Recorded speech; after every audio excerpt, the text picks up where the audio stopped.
Well, let's continue on that theme. Car makers being forced to ration the sale of petrol and hybrid vehicles to avoid hefty net zero fines as consumer demand for expensive electric cars continues to wane.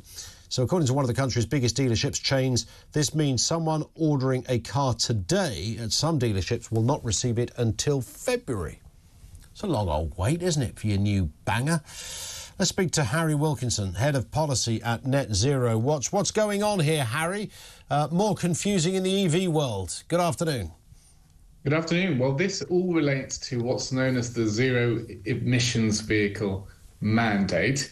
Now, that sets a target for EV sales of 22% this year. So that's all the sales that a outlet, all the cars that they sell, 22% of those have to be electric vehicles. This was a policy that when it was being debated in the Houses of Parliament, we actually at Net Zero Watch warned about the impact it would have. We warned that it could only leave consumers worse off. If EVs are really as great as the government was then saying, then why would people need to be compelled to buy them? The best case scenario is that, people would have bought them anyway and there would be no difference to the outcome.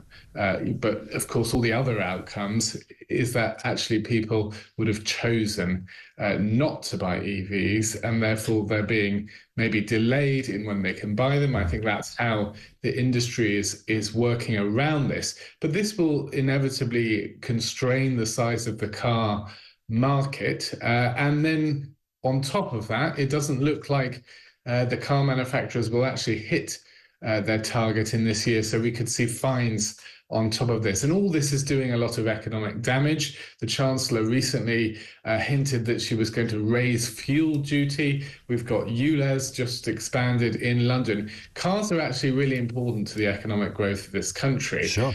But we're seeing this war on ordinary motorists just being waged with increasing viciousness. Is there, whatever people think of net zero, the idea of driving an electric car, I've heard many commentators say, well, it's probably better to have an electric car than a petrol or diesel car. Ultimately, it's better for the environment, it's better all round, and it's cheaper as well at the moment. Is that a fair argument?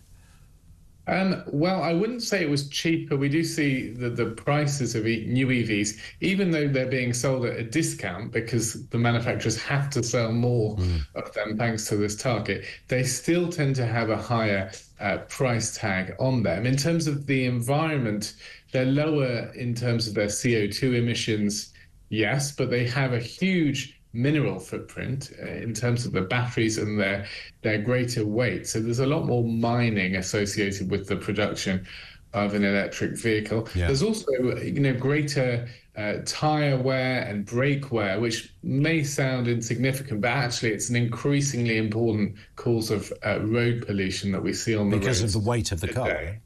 That's right. And it will, of course, cause more wear on our roads, which will have to be repaired, and that will increase the cost of maintaining our road network. So there's a whole range of implications when we look at the societal level that I think the government hasn't really taken into account. And of course, people have these huge range anxieties. They want to be able to have a vehicle that can get them where they need to be when they want to be. And the range anxieties and the cost of charging vehicles, are still big concerns for voters, for the general public.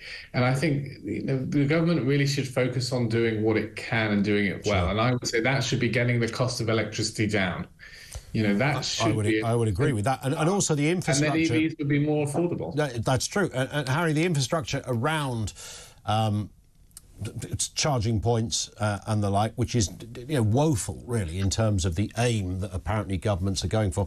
Previous caller said, don't worry, it will catch up as more people buy electric cars. But I was arguing earlier that this needs to be a sort of an engineering project up there with HS2 in terms of getting it ready so that what they want the entire nation in electric cars. That we need to have much more in terms of infrastructure if that was to happen.